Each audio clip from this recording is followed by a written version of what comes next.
नमस्कार, मैं अंकित शर्मा और हॉट फीड न्यूज में आप सभी दर्शकों का स्वागत है। दोस्तों, रूस और यूक्रेन के बीच इस वक्त युद्ध छिड़ा हुआ है और युद्ध का आलम यह है कि रूस लगातार यूक्रेन पर हमला कर रहा है।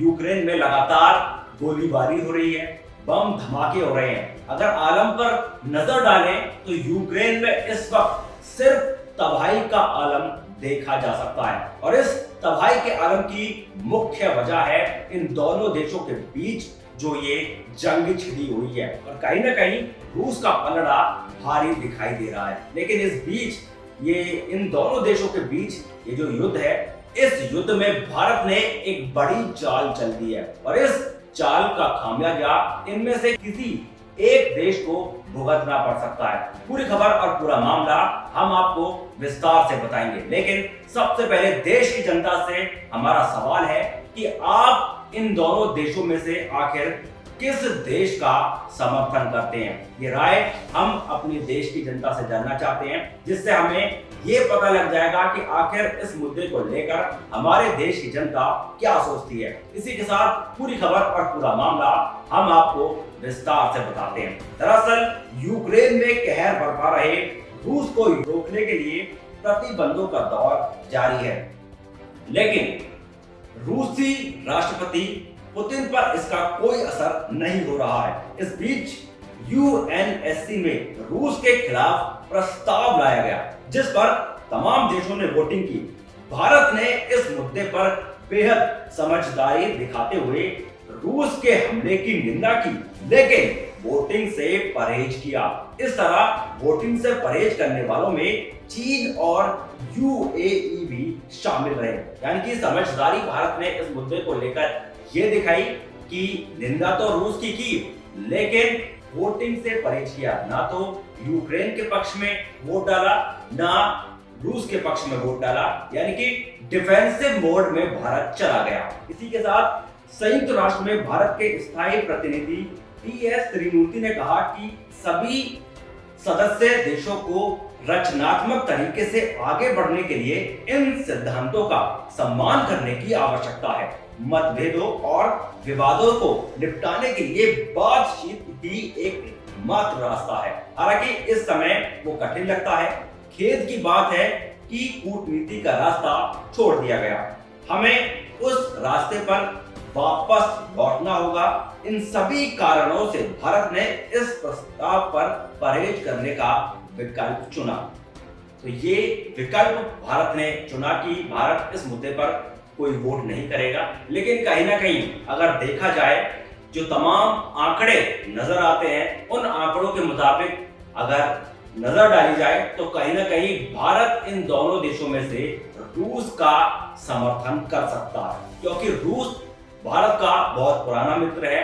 कई बार ऐसे अवसर आए जिसमें भारत को रूस की मदद की जरूरत पड़ी और रूस ही एक ऐसा इकलौता देश है जिसने हमेशा हिंदुस्तान का साथ दिया है। वहीं यूक्रेन पर नजर डालें तो कई ऐसे मुद्दे आए जहां पर यूक्रेन ने भारत का साथ नहीं दिया। इसके कुछ तथ्य हमारे पास मौजूद हैं, कुछ ऐसे फैक्ट हमारे पास मौजूद हैं जिससे ये तस्वीर साफ हो जाएगी कि यूक्रेन ने कब भारत के साथ धोखा किया है और कब रूस ने भारत का साथ दिया है। सबसे पहले बात आती है 1998 की। 1998 में भारत ने एक परीक्षण किया था, एक मिसाइल का वो परीक्षण था और उस परीक्षण में यूक्रेन ने भारत का जमकर विरोध किया था।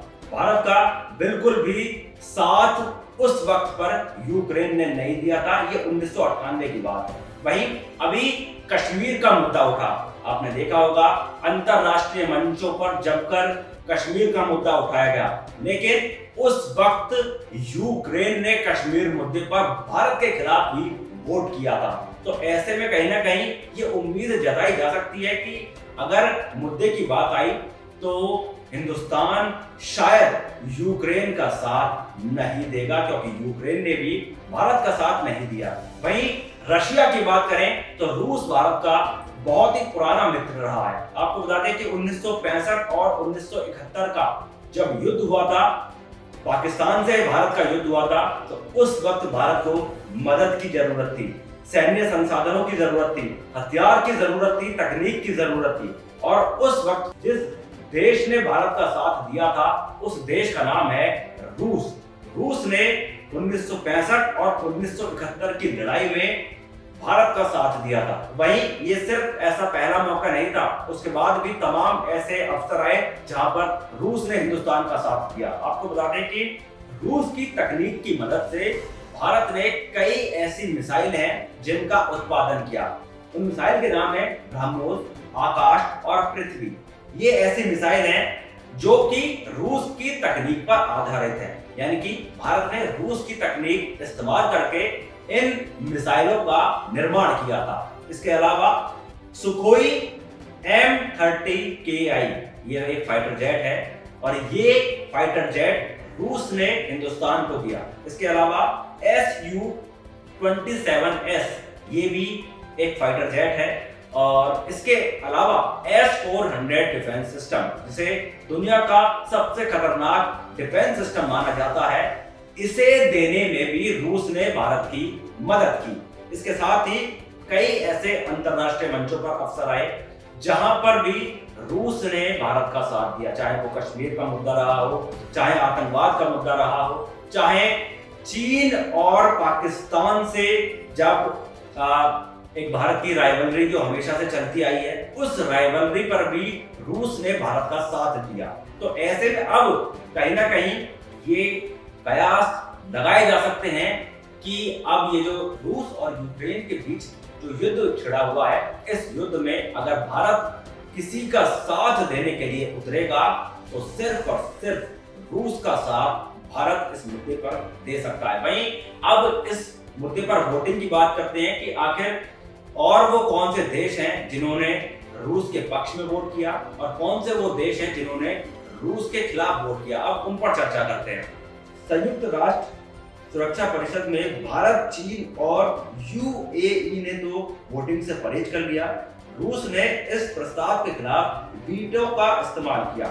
रूस के संयुक्त राष्ट्र दूत ने संयुक्त राष्ट्र सुरक्षा परिषद के मसौदे के प्रस्ताव को रूस विरोधी बताया। वहीं रूस के खिलाफ लाए गए प्रस्ताव पर America, UK, France, Norway, Ireland, Albania, Gabon, Mexico, Brazil, Ghana और केन्या जैसे देशों ने मोहर लगा दी।